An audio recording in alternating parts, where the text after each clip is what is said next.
गुरु परंपरा योग संस्थान में आपका स्वागत है।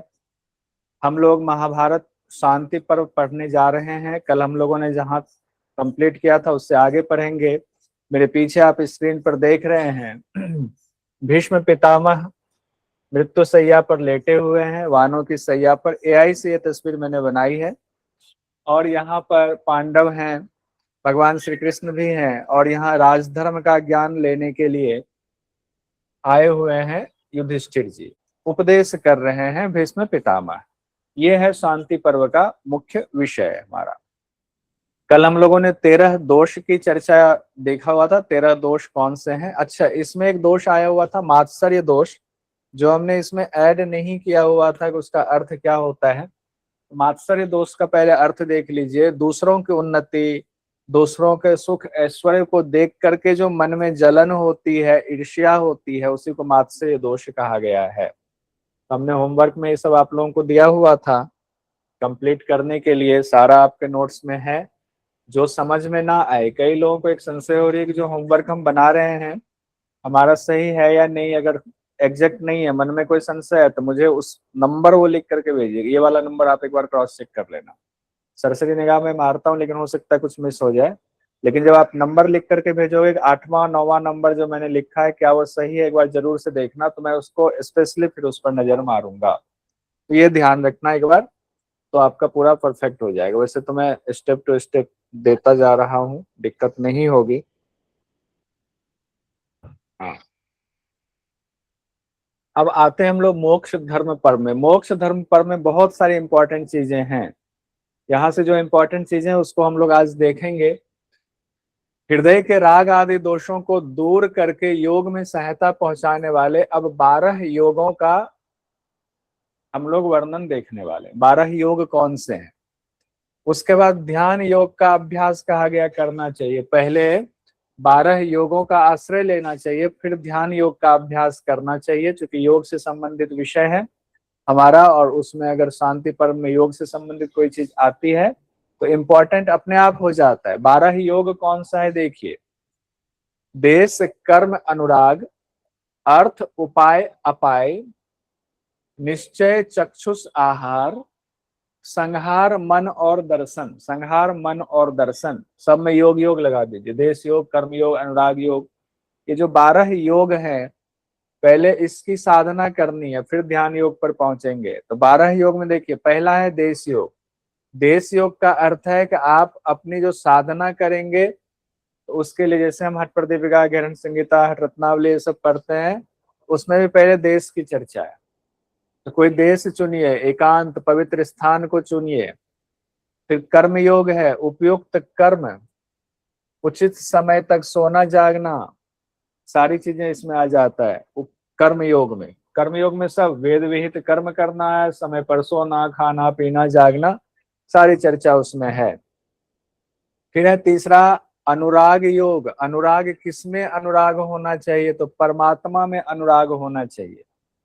अनुराग विषय में नहीं, वस्तु में नहीं, भोगों की वस्तु में नहीं, किसी में नहीं, परमात्मा में सिर्फ अनुराग होना चाहिए, सिर्फ परमात्मा में।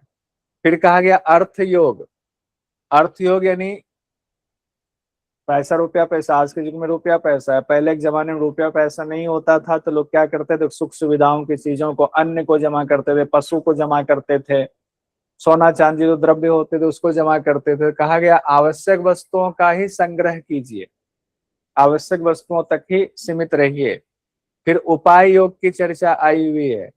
ध्यान उपयोगी साधन में बैठना ही उपाय योग है। ध्यान जैसा जो उपयोगी साधन है उसमें बैठना ही उपाय योग है। उपाय, अपाय योग क्या है? अपाय कहते हैं ना, उपाय और अपाय ये शब्द आया हुआ अलग से। संसार से आसक्ति का हटा लेना ही अपाय है, नहीं तो मामला गड़बड़ हो जाएगा। फिर निश्चय योग है। निश्चय किस पर? गुरु पर विश्वास। एक लाइन और जोड़ दें तो शास्त्रों पर भी विश्वास। तो निश्चय योग हो गया, गुरु पर विश्वास। फिर चक्षुष योग कहा गया। चक्षुष योग, नासिका के अग्रभाग पर चक्षु को रखना, ये चक्षुष योग एक बिल्कुल अलग है। मुझे लगता है यहाँ से अगर एग्जामिनर की दृष्टि पड़े ये सवाल पूछना चाहिए। नासिका है आपका, और यहाँ जो आंख है तो दृष्टि इसकी यही होनी चाहिए। और ये हम लोग पढ़ते हुए हैं, पद्मासन में दृष्टि कहाँ होगी, नासिका के अग्रभाग में होगी। तो चक्षुष योग ये हुआ। फिर है आहार वो योग। आहार योग में क्या है, सात्विक भोजन। आहार योग में सात्विक भोजन। संहार योग, देखिए ये सारी चीजें हम पढ़ चुके हैं, बस नाम यहाँ अलग है। संहार योग क्या है, इंद्रियों की प्रवृत्ति को रोकना, यानी कि प्रत्याहार की चर्चा हो रही। संहार, इंद्रियां जो विषयों में भाग रही हैं उसको रोकना है, संहार योग। फिर बात आ रही है मन योग। क्या है मन योग, मन का क्या कार्य होता है, संकल्प विकल्प करना। तो मन को कंट्रोल में करना मन योग है, तो संकल्प विकल्प से हटाना मन को, वही मन योग है। फिर कहा गया दर्शन योग क्या होता है, जन्म मृत्यु जरा रोग के समय दुख और दोषों का वैराग्य पूर्वक दर्शन करना। वैराग्य पूर्वक दर्शन करना दर्शन योग। दर्शन योग थोड़ा अलग है। दर्शन योग का मतलब क्या है, हमारा जो जीवन जो हम जी रहे हैं, इस दौरान दुख आता है, सुख आता है, इस दौरान बुढ़ापा आता है, रोग भी आता है, जन्म होता है, मृत्यु भी होता है। इन सब को दोष रूप जानना और इसके प्रति वैराग्य पूर्वक भाव लाना। तो इससे वैराग्य बढ़ता है कि ये सारे सब तो दुख स्वरूप ही, दुख स्वरूप ही हैं। फिर वैराग्य का उदय होना शुरू होता है। इन 12 चीजों का जब हम पालन करते हैं तो इससे ध्यान योग सिद्ध होता है। इंपॉर्टेंट अब आ जाएगा, ध्यान योग कैसे सिद्ध होता है। तो 12 योग में ध्यान लगाने से, 12 योग का उपाय करने से, अवलंबन करने से, उसका विधि पूर्वक पालन करने से। फिर कहा गया मानसिक दुख को बुद्धि और विचार द्वारा, मानसिक दुख को बुद्धि और विचार द्वारा खत्म करेंगे। मन में कोई दुख होता है, कहते हैं ना अरे बुद्धि लगाओ, क्या करना इस मानसिक दुख का, कोई उपाय नहीं है। और शारीरिक दुख कोई हो जाए तो कैसे उसका निवारण करेंगे, औषधियों के द्वारा उसका निवारण करेंगे। बहुत सिंपल सी बात है। जो दुख सारे देश पर है, ऐसा भी दुख होता है जो सारे देश पर हो, कोरोना है या युद्ध का समय है, वो सारे देश पर दुख होता है। उसके लिए किसी एक व्यक्ति को शोक करने की जरूरत नहीं है, किसी एक को शोक नहीं करना चाहिए, बल्कि सबको मिलकर के दुख के निवारण का उपाय करना चाहिए। सबको मिलकर के दुख के निवारण का उपाय करना चाहिए। और जो मनुष्य देखिए अब दुख और सुख दोनों को छोड़ देता है, सुख दुख दोनों को छोड़ देता है, वही अक्षय ब्रह्म को प्राप्त होता है। दुख सुख दोनों छोड़ेंगे तभी अक्षय ब्रह्म को प्राप्त होंगे। और यहाँ हम लोग जो आज पढ़ने वाले हैं, 3 गीता को भी आज हम पढ़ेंगे, मंक गीता, पराशर गीता, हंस गीता। उस 3 गीता में भी आज हम लोग थोड़ा, पहले हम लोग ने नहीं दिया था, आज हमने थोड़ा उसमें बढ़ाया हुआ है, उसको पढ़ने की कोशिश करेंगे।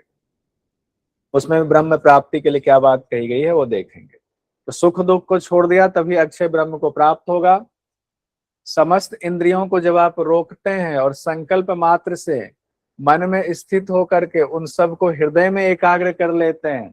प्रश्न उपनिषद में सारी इंद्रियां मन में, मन हृदय में, इसीलिए बात आई हुई है समस्त इंद्रियों को रोक करके अब मन में ले आइए, स्थित कर लीजिए, और मन को हृदय में ले आइए, हृदय में स्थित कर लीजिए। फॉर्मूला वही है, कहने का तरीका अलग है, ध्यान दीजिएगा।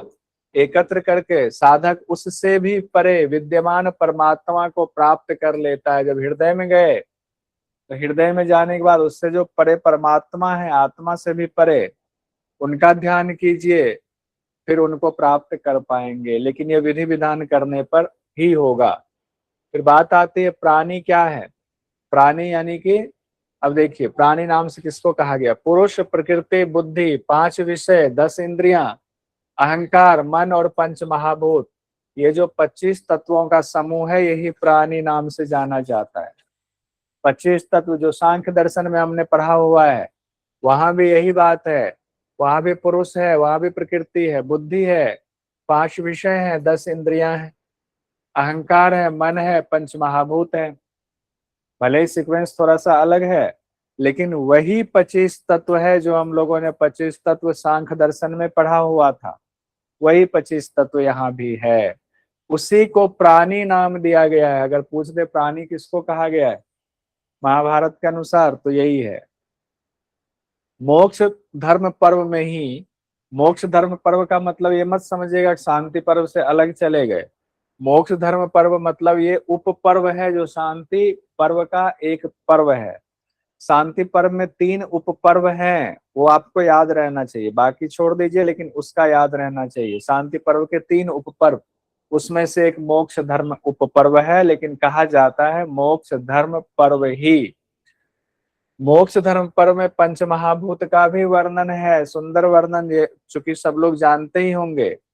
उसमें कहा गया आकाश का गुण शब्द है, वायु का गुण स्पर्श है, अग्नि का गुण रूप है, जल, जल आ गया, अग्नि के बाद जल, रसना जिह्वा रस, ये गुण है। इसमें 3 बातें कही गई, रसना जिह्वा और रस ये गुण है। पृथ्वी गंध गुण से युक्त है, पृथ्वी गंध युक्त गुण से युक्त है। ये भी जो पहले जिन्होंने पढ़ा हुआ उनको कोई दिक्कत नहीं होगी।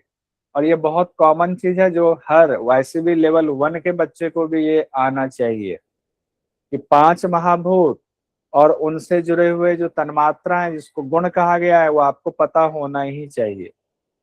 तो ये ध्यान से एक बार और बोल देता हूं, नोट कर लीजिएगा या इसका स्क्रीनशॉट्स ले लीजिएगा। आकाश का गुण शब्द है, वायु का स्पर्श है, अग्नि का रूप है, जल का कहा गया, जल का वैसे होता है रस होता है, एक ही वहां आया हुआ, यहाँ 3 बातें, रसना जिह्वा और रस कहा गया है।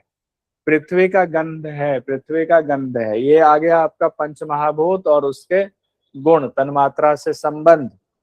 बाद के सभी भूतों में पहले के भूतों के गुण भी विद्यमान होते हैं, ये बात भी हम लोग पढ़ेंगे आगे, लेकिन यहाँ पर देख लीजिए।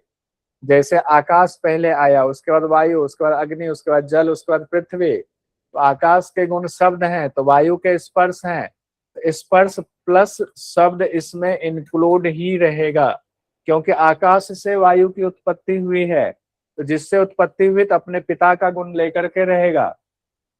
वायु से अग्नि आया है तो अग्नि में स्पर्श और शब्द ये दोनों गुण रहेंगे, रूप भी आ जाएगा। वैसे ही जल जो है अपने से ऊपर के तीनों के गुण को भी समाहित करेगा, पृथ्वी अपने से ऊपर के 4 गुणों को भी समाहित करेगा, प्लस अपना एक नया गुण उत्पन्न करके साथ में लाएगा। तो इस तरह से ये संरचना कई बार एग्जाम में पूछी जाती है, एक बार आया हुआ ये सवाल, ध्यान रखिएगा।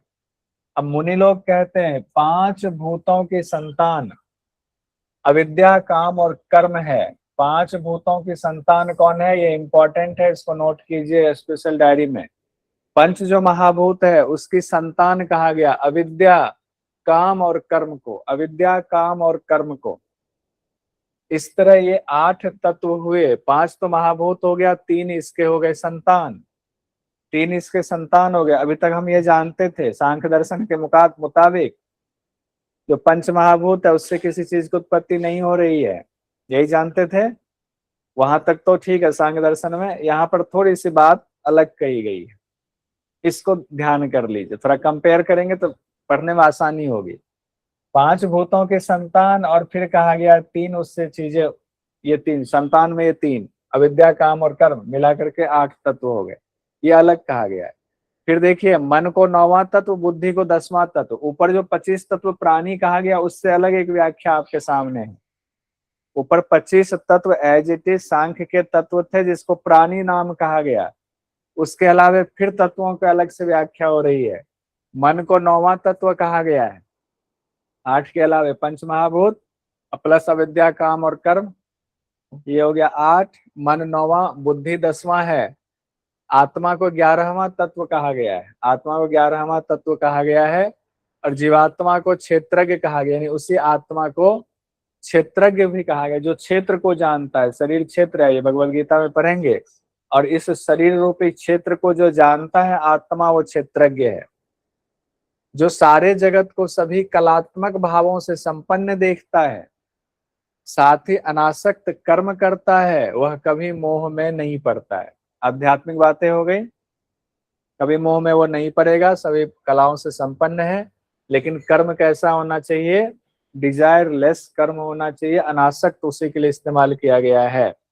अब एक और इम्पोर्टेंट चीज आपके सामने है, इसी पर्व में है काम रूपी वृक्ष की चर्चा है। काम रूपी वृक्ष की चर्चा बहुत इंपॉर्टेंट है, व्यास जी के मुख से कहलवाया गया है।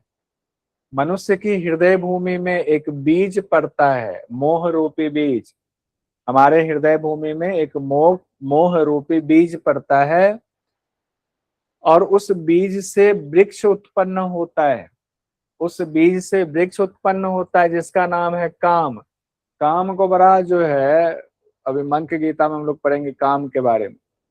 काम कहा गया, ये बड़ा महत्वपूर्ण चीज है और बड़े खतरनाक भी है। मोह रूपी बीज, वृक्ष आया, और वृक्ष का नाम है काम। वृक्ष का नाम है काम, काम रूपी वृक्ष है। और क्रोध और अभिमान कहा गया उसके कंधे हैं। क्रोध और अभिमान ऐसा वृक्ष है, ऐसा वृक्ष, ऐसे वृक्ष बनाएंगे, ऐसा वृक्ष है।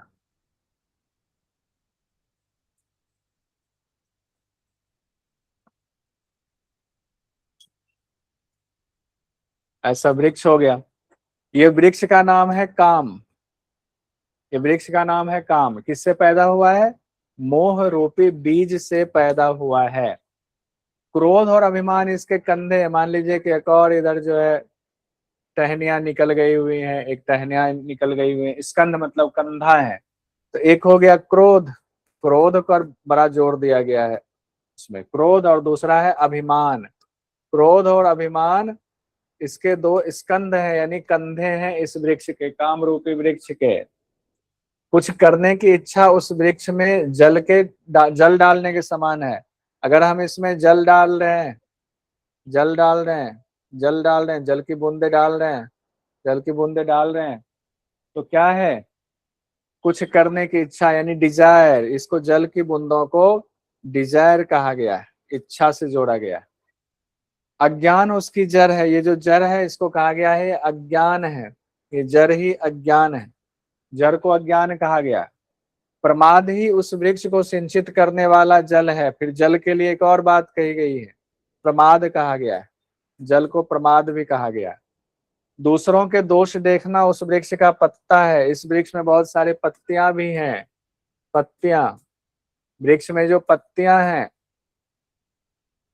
ये पत्तियां दूसरों का जब हम दोष देखते हैं तो वो वृक्ष की पत्तियां हैं। दूसरों का दोष देखना वो वृक्ष की पत्तियां हैं। अपना नहीं, दूसरों का दोष। अपना दोष देखना तो अच्छा होता है, वो वृक्ष की पत्तियां हैं।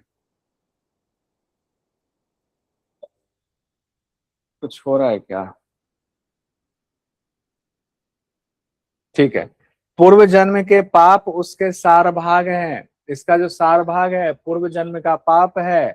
शोक उस पेड़ की शाखा है। इस पेड़ में बहुत सारी शाखाएं हैं, तो हमारे जीवन में जो बहुत सारे शोक होते हैं उसको, शाखाओं को शोक कहा गया है। और सबका पेड़ का नाम क्या है? काम है। मोह और चिंता उसकी डालियां हैं, पतली पतली डालियां, मोह और चिंता है। एवं भय उसके अंकुर हैं। अंकुर क्या है? भय। भय ही अंकुर है। मोह में डालने वाली तृष्णा रूपी लताएं उससे लिपटी हुई हैं। किसमें? मोह में डालने वाली उस किसी भी वृक्ष से बहुत सारी लताएं लपटी हुई चलती हैं, जिनका अपना अलग अस्तित्व है। उसके लिए कहा गया है मोह में डालने वाली तृष्णा रूपी लताएं। तृष्णा रूपी लताएं उससे लिपटी हुई है। अब लोभी मनुष्य लोहे के जंजीर की तरह उस पेड़ से जकड़ा हुआ है। उस पेड़ ने जकड़ लिया हुआ है।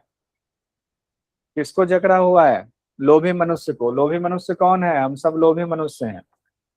हमें पेड़ ने जकड़ा हुआ है। उस पेड़ को चारों ओर से घेर कर हम बैठे हुए हैं, नहीं छोड़ेंगे नहीं। पेड़ ने तो हमें ऐसा लोभ दिया कि पेड़ को पकड़ के हम बैठे हुए हैं, इसको छोड़ना ही नहीं है। और उसके फल को प्राप्त करना चाहते हैं।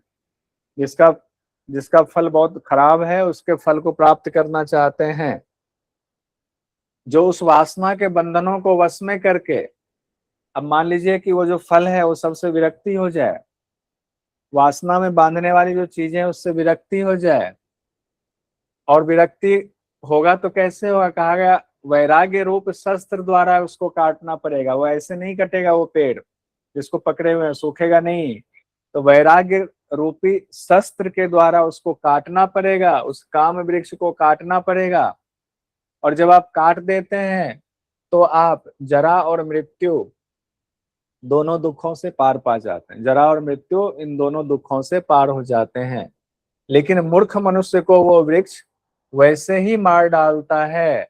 हम लोग जो मूर्ख मनुष्य हैं, वो वृक्ष हमें मार रहा है, जैसे रोगी को विष की गोली मार डालता है। रोगी को विष की गोली दे दीजिए, जल्दी मर जाता है।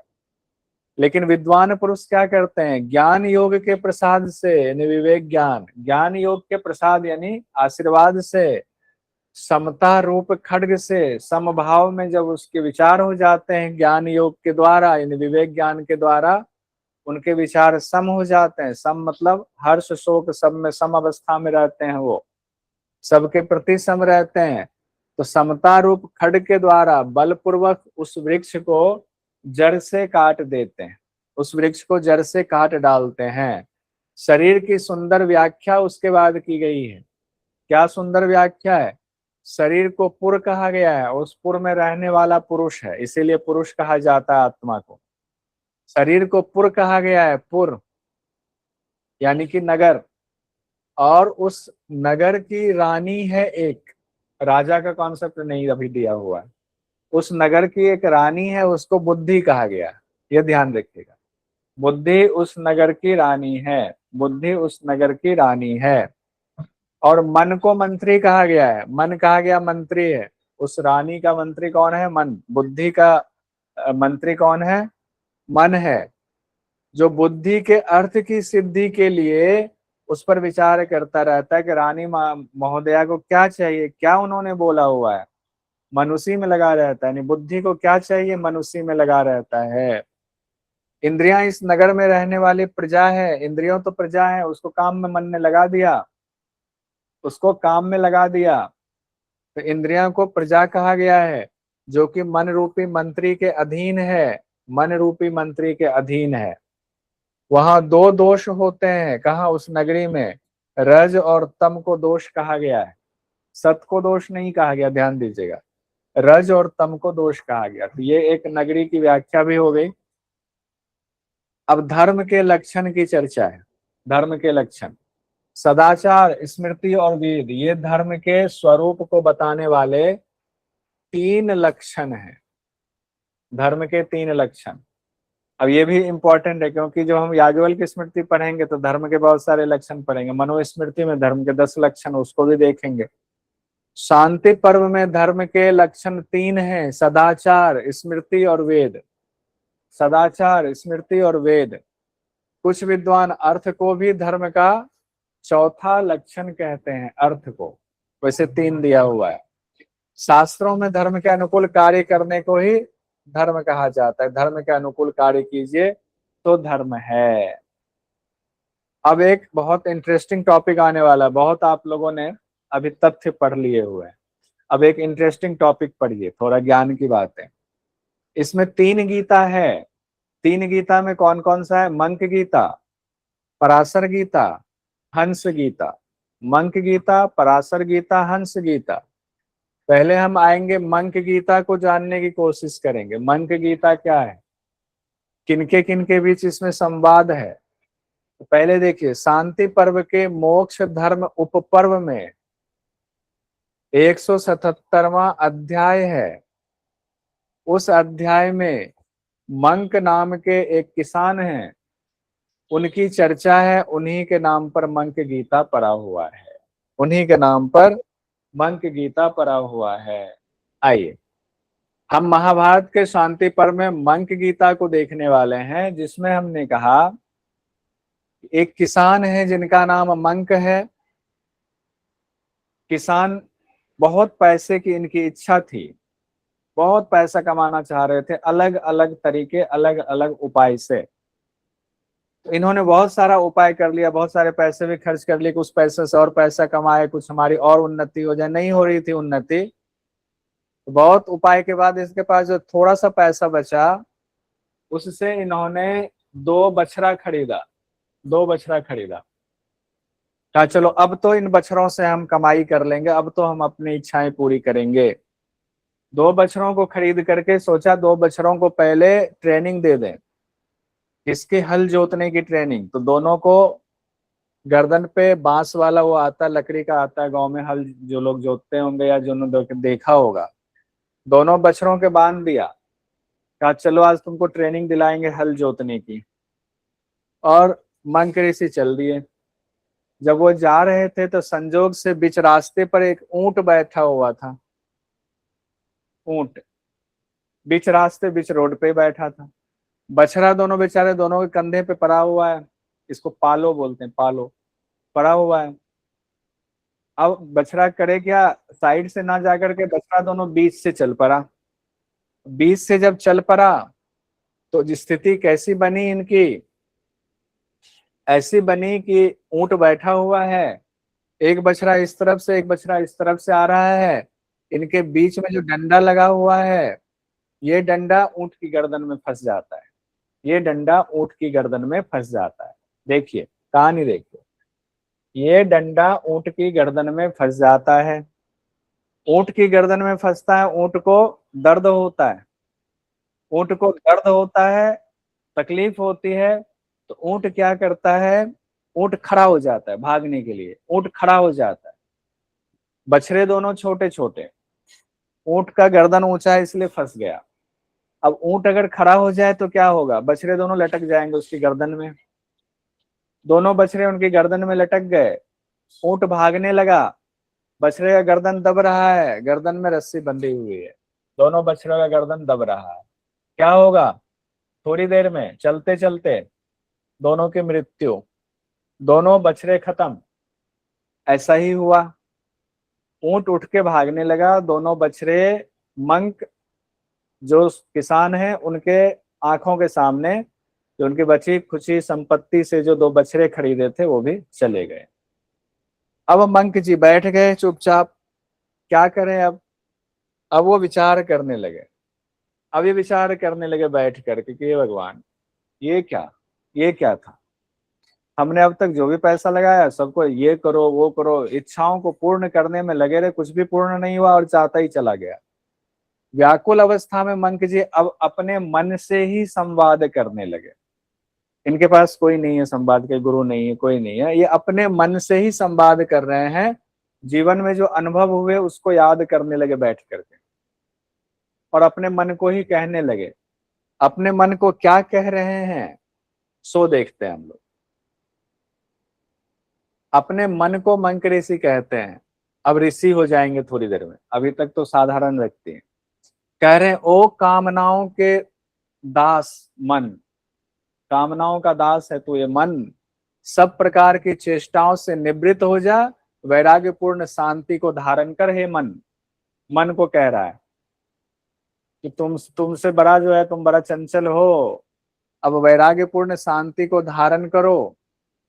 तो धन की चेष्टा करके बारंबार ठगा गया है। तुम धन जो है बार बार चाह रहे, धन कमाना, धन कमाना है, हर बार तुम ठगे जा रहे हो, हर बार ठगे जा रहे हो, तुम्हें सफलता नहीं मिल रही है। तो भी तुमको वैराग्य क्यों नहीं हो रहा है, बार बार ठगे जा रहे हो तो भी हे मन तुमको वैराग्य क्यों नहीं हो रहा है। होना चाहिए तुमको वैराग्य। अब ये देखिए उसके बाद और क्या इनके मन में संवाद चल रहा है।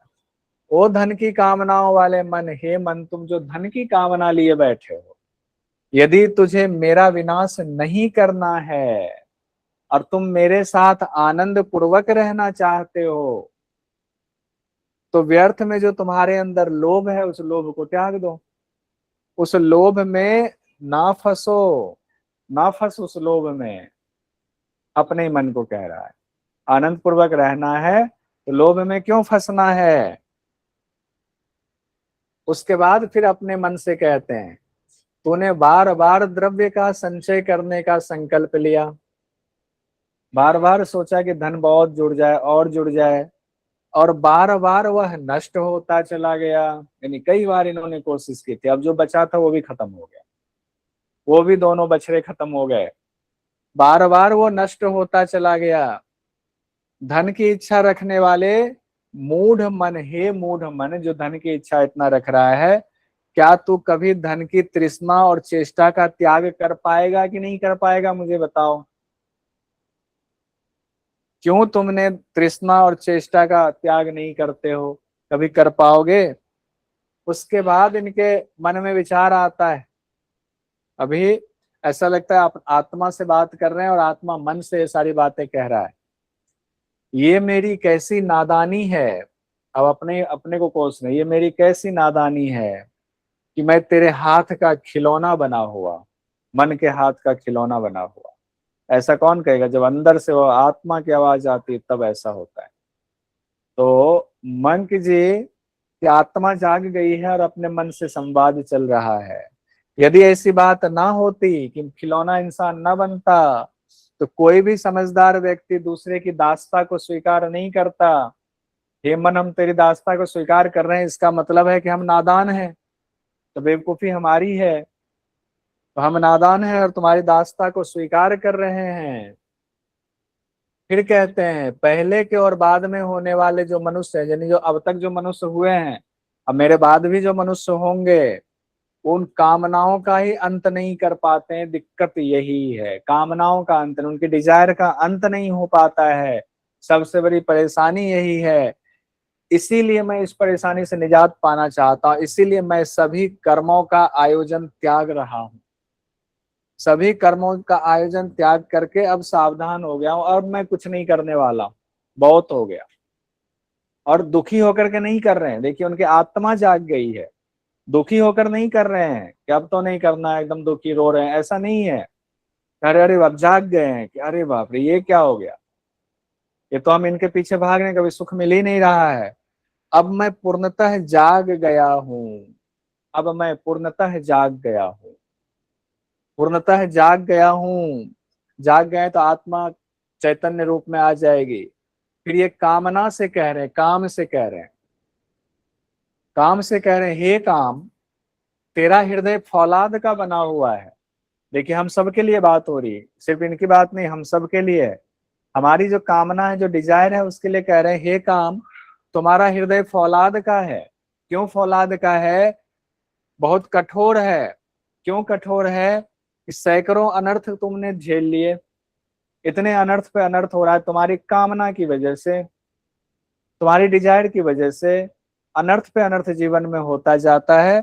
उसके बाद भी तेरे हृदय के टुकड़े नहीं होते हैं, तो फिर नए डिजायर में लग जाता है, नई कामना फिर उत्पन्न हो जाता है। कितनी कामनाओं से धोखा खाया, टूटे, लेकिन तुम्हारा है कि तुम नहीं टूट रहे हो। तुम क्यों नहीं टूट रहे हो? मंक ऋषि ये बात कहते हैं। फिर मंक ऋषि कहते हैं, मैं तुमको अब अच्छी तरह से समझ गया हूं, हे काम, मैं तुमको अच्छी तरीके से समझ गया हूं, जान गया हूं। चिरकाल से मैं तेरा प्रिय काम करने की कोशिश में लगा रहा, मैं तुम्हें संतुष्ट करने की कोशिश में लगा रहा, चिरकाल से। पता नहीं कब से मेरी जीवन चल रहा है। अब जब ये कह रहे हैं कि चिरकाल से, तो सोचिए कि मंक जी सबकी बात कर रहे हैं, पूरे मानव जाति की बात कर रहे हैं कि चिरकाल से हम कामना को ही संतुष्ट करने में, कामना के पीछे पीछे भागते जा रहे हैं, लेकिन कभी मेरे मन को तुमने सुख दिया ही नहीं, कभी मेरे मन को सुख का अनुभव नहीं हुआ है। कामना की, एक कामना की पूर्ति करें तो दूसरी, दूसरी की पूर्ति करें तो फिर तीसरी आ जाए। अभी भी देखिएगा ऐसा ही होता है। बच्चों को बोलिए, एक खिलौना तो उत्साह रहता है, एक खिलौना मिलना है, खिलौना मिल गया, 2-4 घंटे में तोड़ ताड़ के बराबर कर देते हैं, खुशी 4 घंटे की है, 5वां घंटा नया कुछ चाहिए। ऐसा ही होता है, ऐसा ही होता है, हम सब के जीवन में ऐसा होता है। मैं तेरी जड़ को जानता हूँ, निश्चय तू संकल्प से उत्पन्न होता है। अब तेरा संकल्प ही नहीं करूंगा, जिसकी वजह से तेरा समूल नाश हो जाएगा। तेरी जड़ को जानता हूं। उसके बाद मंक ऋषि कहते हैं, काम से कहते हैं, मैं तेरी जड़ को जानता हूं, निश्चय ही तू संकल्प से उत्पन्न होता है। कहां से उत्पन्न हो रहा है? संकल्प से। अब मैं तेरा संकल्प ही नहीं करूंगा, मैं कामना का संकल्प ही नहीं करूंगा, जिसकी वजह से तेरा समूल नाश हो जाएगा। कामना का समूल नाश, संकल्प ही नहीं करूंगा। बछड़ों के नाश से निमित्त नाश हो गया, बछड़ों का लास्ट में उतना ही संपत्ति बची थी, उसको निमित्त बना करके मंकी जो किसान थे, मंक जी, उन्होंने, वो ऋषि बन गए। उन्होंने अमृत तत्व को प्राप्त कर लिया, उस आत्म तत्व को प्राप्त कर लिया। उन्होंने काम की जड़ को काट दिया और महान सुख को प्राप्त हो गए। महान सुख मतलब आत्म तत्व को प्राप्त हो गए। और कितनी सुंदर कहानी थी। इसको बनाने में आज मुझे 3-4 घंटे लग गए। पूरा तस्वीर निकाल करके एआई से तस्वीर बनाया, फिर वो ऊंट के दोनों साइड में वो लगाया, ये सारा कुछ करते करते करते करते सब मैंने खुद से बनाया हुआ है। हमने कहा कुछ अलग होना चाहिए, क्योंकि टेक्स्ट टेक्स्ट टेक्स्ट होते होते ना थोड़ा सा बोरिंग सा होता है। हमने कहा बनाया, और इस बार मंक गीता ये पिछली बार नहीं पढ़ाया था, इस बार मंक गीता भी हो गया। अब हम आते हैं दूसरे में, पराशर गीता में। मन था मेरा पराशर गीता का भी ऐसे ही बनाऊं, लेकिन उसी में इतना समय लग गया कि समय हो गया। मैं कई घंटे इस कंप्यूटर पर लगातार बैठा हुआ था, और इस वजह से आज डिनर भी नहीं कर पाया, जबकि डिनर बना हुआ था। तो डिनर ही नहीं कर पाया, समय ही नहीं मिला। हमने कहा चलो, जबकि मैं 6 साढ़े 6 तक डिनर कर लेता हूँ। अब आते हैं हम लोग पराशर गीता में। हमने कहा आज पढ़ाना था, आज ये चीजें कंप्लीट हो ही जाए, भले जितना हो पा रहा है। तो पराशर गीता में किनके किनके बीच संवाद है ये भी जानना पड़ेगा। पहले जान लीजिए पराशर गीता कहाँ है। शांति पर्व के उसी मोक्ष धर्म उपपर्व में है, और अध्याय है 290 से 298 तक। 290 से 298 तक चर्चा चल रही है। पराशर मुनि और जनक जी के बीच संवाद है। जनक जी एक से एक सवाल पूछ रहे हैं, एक से एक सवाल पूछ रहे हैं, और पराशर मुनि जवाब दिए जा रहे हैं। राजा जनक जी पहले सवाल पूछ रहे हैं, ऐसी कौन सी वस्तु है जो सभी प्राणियों के लिए इहलोक और परलोक में भी कल्याणकारी है। इहलोक में भी और परलोक में भी, दोनों जगह कल्याणकारी है और जानने योग्य है, ये बताइए।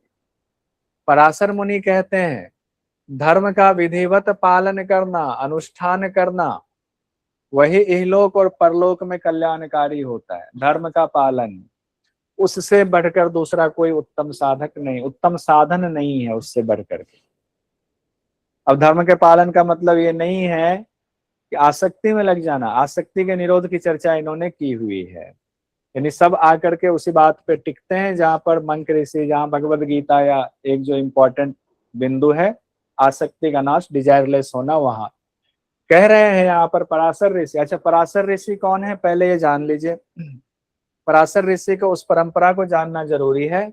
हम जानते हैं ब्रह्मा भगवान, ब्रह्मा भगवान के पुत्र हुए। वैसे बहुत सारे पुत्र में एक पुत्र की चर्चा कर रहे हैं। वशिष्ठ जी पुत्र हुए, वशिष्ठ मुनि, ठीक है। वशिष्ठ मुनि के पुत्र हुए शक्ति जी, शक्ति जी के पुत्र हुए पराशर जी, शक्ति जी के पुत्र हुए पराशर जी, और पराशर जी के पुत्र हुए व्यास जी, व्यास जी के पुत्र हुए सुखदेव जी, सुखदेव जी। ये आप 1 2 3 4 5 6, ये 6 पीढ़ी को जरूर ध्यान में रख लीजिए। 6 पीढ़ी कहीं इधर उधर नहीं होना चाहिए दिमाग से, ठीक है। ये अभी और भी कई बार मैं ये रिपीट कराऊंगा, जब योग वासिष्ठ पढ़ेंगे तो वहां भी मैं आपको ये रिपीट कराऊंगा, तो चिंता मत कीजिएगा। लेकिन ध्यान रखिए, चिंता नहीं करने का मतलब ये नहीं कि ध्यान ही करना छोड़ दिया। पराशर ऋषि कहते हैं जनक जी से, सभी आश्रम के लोग उस धर्म में ही स्थित रह करके इस जगत में अपने अपने कर्मों का अनुष्ठान करते हैं। अब यहाँ पर फिर बात आ जाती है, एक विरोधाभासी बातें आती है। 4 वर्ण और 4 वर्ण के जो कर्म है उसकी चर्चा की बात हो रही है, डिटेल में बात हुई। लेकिन फिर वही बात, ये कब का लिखा हुआ, उस समय के वर्ण की बात हो रही है। उस समय क्या स्थिति थी, कैसे लोग थे, कैसे वर्ण बांटा जाता था, वो सारी चीजें जो उस समय होंगे उनको पता होगा। आज ये लागू नहीं कर सकते, लेकिन हमें जानना जरूरी है कि उस समय कैसी व्यवस्था चलती थी। इसका मतलब ये नहीं कि भगवत गीता ये यहाँ पे ये कहा जा रहा है महाभारत में कि आज भी वही करो, ऐसा नहीं। क्योंकि इसमें जनक जी ने एक से एक तीखे सवाल पूछे हैं पराशर मुनि से। कभी इत्मीनान से पढ़िएगा, सारा तो मैं नहीं इसमें रख पाया, लेकिन बहुत सुंदर बातें हैं। मनुष्य देखिए, अब यहाँ नेत्र से, मन से, वाणी से और क्रिया से 4 बातें कही गई। इनसे जो कर्म करता है 4 प्रकार से, नेत्र से, वाणी से, मन से, क्रिया के द्वारा शारीरिक तौर पर जो कर्म करता है 4 प्रकार से, जैसा कर्म करता है वैसा ही फल वो पाता है, वैसा ही फल पाएगा। पराशर गीता में फिर बताया गया है सुख की प्राप्ति कैसे होती है, क्या हमारा कर्म होना चाहिए कि हमें सुख प्राप्त होगा। तो कहा गया है इंद्रिय को संयमित कीजिए तो सुख की प्राप्ति होगी। इंद्रिय को संयमित कीजिए, क्षमा का भाव रखिए मन में, क्षमा का भाव, धैर्य रखिए, धीरता, तेज रखिए अपने अंदर, संतोष रखिए अपने अंदर संतोष रखिए, सत्य भाषण, सत्य बोलिए, लज्जा का भाव भी रखिए, अहिंसा आपके अंदर होनी चाहिए, दुर्व्यसन जो खराब व्यसन है उसको छोड़िए, जो खराब व्यवहार है उसको छोड़िए। और फिर कहा गया दक्षता, अच्छी चीजों में, इन सारी चीजों में दक्षता लाइए। ये सब सुख देने वाले साधन है, इससे आपको सुख की प्राप्ति है। पराशर गीता के अनुसार मुक्ति कैसे मिलेगी इसकी भी चर्चा की गई, बहुत लंबा है, आप देख ही रहे हैं कि 190 से 198 तक अध्याय है, तो उसमें नहीं जाएंगे, बस इतना देखते हैं मुक्ति के बारे में क्या कहा गया है। कर्म की बात होगी, अच्छा करेंगे तो अच्छा, बुरा करेंगे तो बुरा मिलेगा, फल की प्राप्ति। लेकिन अब देखिए, विद्वान पुरुषों को जीवन भर पाप पुण्य में ही नहीं पड़े रहना चाहिए कि ये करेंगे तो पाप होगा, ये करेंगे तो पुण्य होगा। पाप पुण्य से थोड़ा अलग भी उठना है उनको, पाप पुण्य से ऊपर उठिए, पाप पुण्य में आसक्त नहीं होना चाहिए। अपने मन को अब लगाइए कहाँ, परमात्मा के ध्यान में लगाइए।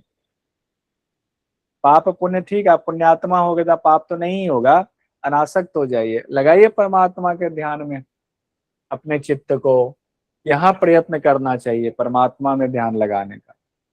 फिर एक सुंदर और बात कही गई है, इंद्रिय रूपी घोरों से युक्त कहा गया है। इंद्रिय रूपी घोरे हैं, उससे ये मनोमय शरीर है, यानी कहा गया है मनोमय शरीर की चर्चा आई हुई, जिसको सूक्ष्म शरीर भी आप कहते हैं क्योंकि दिखता नहीं। ये एक रथ कहा गया है, सूक्ष्म रूपी रथ है ये। ज्ञान स्वरूप वृत्तियों के द्वारा जब उस रथ को आप हाँकते हो, घोड़ों की बागडोर संभालते हो, किससे, ज्ञान रूपी वृत्तियों के द्वारा। तो इसको कई लोग बुद्धि भी कह देते हैं। ज्ञान रूपी वृत्ति होगी तो सात्विक बुद्धि वाली बात आ जाएगी। इन उपकरणों से युक्त हो करके, सारी जो अच्छी चीजें इनसे युक्त हो करके जो पुरुष यात्रा करता है, जो पुरुष कैसे यात्रा करता है, जो पुरुष यात्रा करता है वह बुद्धिमान है, उसको बुद्धिमान कहा गया है। ये क्या हो गया, थोड़ा सा कहीं हैंग हो गया मामला, ठीक है, चलिए ठीक हो गया। जो पुरुष यात्रा करता है वो बुद्धिमान है। अरे ठीक है, कोई बात। आ, आ, आ, आ, आ, आ, ठीक है। मनुष्य को चाहिए कि वह पुण्य कर्म के अनुष्ठान से आत्मा के उत्थान के लिए प्रयत्न करे, यानी पूर्व पूर्व पुण्य कर्म का अनुष्ठान तो कर ही रहे हैं, लेकिन आत्मा का उत्थान करना है, यानी कि आत्म तत्व पर यहाँ भी बात आई हुई है, यानी तत्व ज्ञान करने की बात हो रही है, तत्व ज्ञान को प्राप्त कीजिए। ये तो हैंग हो गया 34वां। हैंग क्यों हो गए, ऐसा क्या गड़बड़ हो गया, चलिए हैंग हो गए तो यहाँ से आओगे आप। अब साध्य गणों के सवाल यहाँ, अच्छा 34वां। उसके बाद पराशर गीता में एक और बात आई हुई है, चलिए आत्म तत्व की बात आई थी, ठीक हो गया। पराशर गीता में गोत्र की भी चर्चा आई हुई है, गोत्र की। गोत्र हम लोग जानते हैं ना, पूछते हैं आपका क्या गोत्र है, इनका क्या गोत्र है। हम इस पर बहुत नहीं जाते हैं, थोड़ा सा देखते हैं। शुरुआत में कहा गया है, पराशर मुनि ने कहा शुरुआत में 4 ही गोत्र थे। शुरुआत में कितने गोत्र थे, 4। कौन से, अंगिरा गोत्र, कश्यप गोत्र, वशिष्ठ गोत्र और भृगु गोत्र। ये 4 ही मुख्य ऋषि थे, जिनके शिष्य जो हुए, जो इनकी परंपरा में चलने वाले हुए, उनको गोत्र मिल गया। जो अंगिरा ऋषि के शिष्य होंगे या इनको जो गुरु स्वीकार करेंगे, पहले परंपरा थी, अभी भी बहुत सारे गांव में परंपरा है, उस परिवार के गुरु हैं तो उन गुरु से जाके दीक्षित होते हैं, तो वो शाश्वत गुरु होते हैं, गुरु का बेटा फिर उस परिवार का गुरु होगा, ऐसा चलता है परंपरा। राजस्थान में भी यह परंपरा चलती रही है। तो अंगिरा ऋषि से संबंधित जितने उनके शिष्य परंपरा चली, वो सब अंगिरा गोत्र के हुए, वैसे कश्यप गोत्र के, वैसे ही वशिष्ठ गोत्र के, वैसे ही भृगु गोत्र के हुए। आगे 4 ही गोत्र था पहले, बाद में जितने गोत्र हुए वो कर्म के अनुसार गोत्र फिर जो है बनते चले गए, कर्म के अनुसार, और ऋषि मुनि आए और गोत्र बनते चले गए, बाद के गोत्र उत्पन्न हुए। यहाँ पर हमने कंप्लीट कर दिया हुआ है पराशर गीता को, बहुत सारी बातें थी, इतना हमने लिया। अब आते हैं हम लोग हंस गीता पर। हंस गीता, हंस गीता में प्रजापति जी खुद उतर रहे हैं, आ रहे हैं ज्ञान देने के लिए। प्रजापति जी खुद आ रहे हैं हंस के रूप में ज्ञान देने के लिए। तो किनके बीच संवाद है? ये भी उपपर्व जो मोक्ष धर्म पर्व है उसी में है। हंस गीता भी अध्याय 299वां अध्याय है। समझ सकते हो कितना अध्याय, कितना विशाल ग्रंथ है। सुवर्णमय हंस रूप में, यानी प्रजापति जी ऐसा हंस बन गए जो स्वर्ण जैसा एकदम दिख रहे हैं, सोने का हंस। देख कर अरे वाह, स्वर्णमय हंस है। और कुछ साधक गण साधना कर रहे थे एक जंगल में। साधक गण साधना कर रहे हैं, उनके अंदर बहुत दिव्य जिज्ञासा है, हमें आत्म तत्व को जानना है। तो जब आत्म तत्व की जिज्ञासा होती है तो गुरु के रूप में परमेश्वर भेज देते हैं किन्हीं को। तो यहाँ तो ब्रह्मा भगवान प्रजापति खुद ही आ गए। प्रजापति खुद ही यहाँ पर पहुंच गए हुए हैं गुरु बन करके उन साध्य गणों के सामने। और साध्य गण कौन है? देवता रूप में। वो भी साध्य गण सिंपल नहीं है। उनके पास जब पहुंचे तो साध्य गण जो है वो सवाल पूछ रहे हैं, आपके मत में सर्वश्रेष्ठ वस्तु क्या है और जीव को मुक्ति कैसे मिलेगी, ये बता दीजिए, हमें मुक्ति चाहिए। तो सुवर्णमय हंस जो है जवाब दे रहे हैं। एक ही अध्याय है लेकिन हमने पूरा इसमें से भी नहीं लिखा, समय थोड़ा निकल गया था, फिर भी इंपॉर्टेंट चीजें हमने इसमें निकाल लिया। कहा गया तप, इंद्रिय संयम, सत्य भाषण और मनोनिग्रह ये उत्तम है।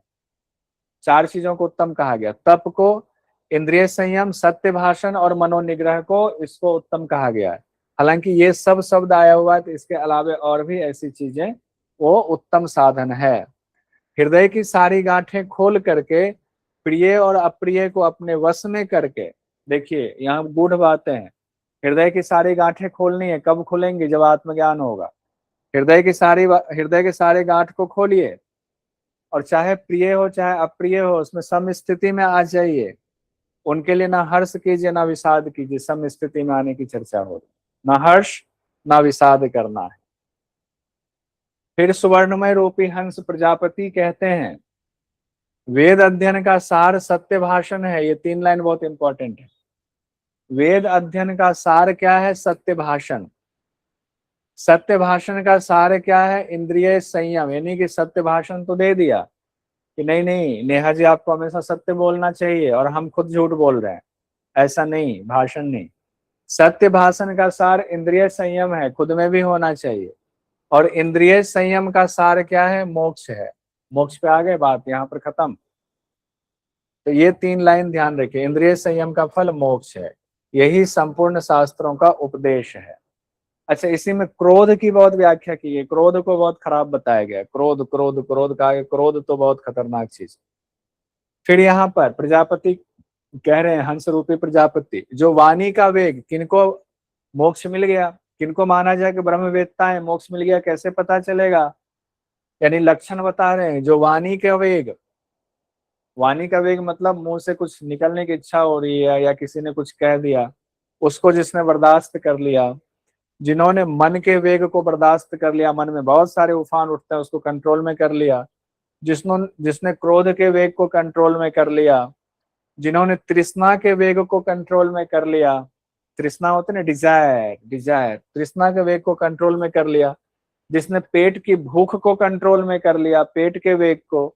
और जिन्होंने पेट के नीचे यानी जेनेटिक ऑर्गन के वेग को कंट्रोल में कर लिया, जिन्होंने इन प्रचंड वेगों को कंट्रोल कर लिया, सह लिया, मैं उनको ब्रह्मवेत्ता मानता हूं, उनको मैं मुनि मानता हूं। उनको ब्रह्मवेत्ता, उनको मुनि मानता हूं। कितनी बड़ी बात कही जा रही है। यहाँ पर ब्रह्म ज्ञान की चर्चा हो गई।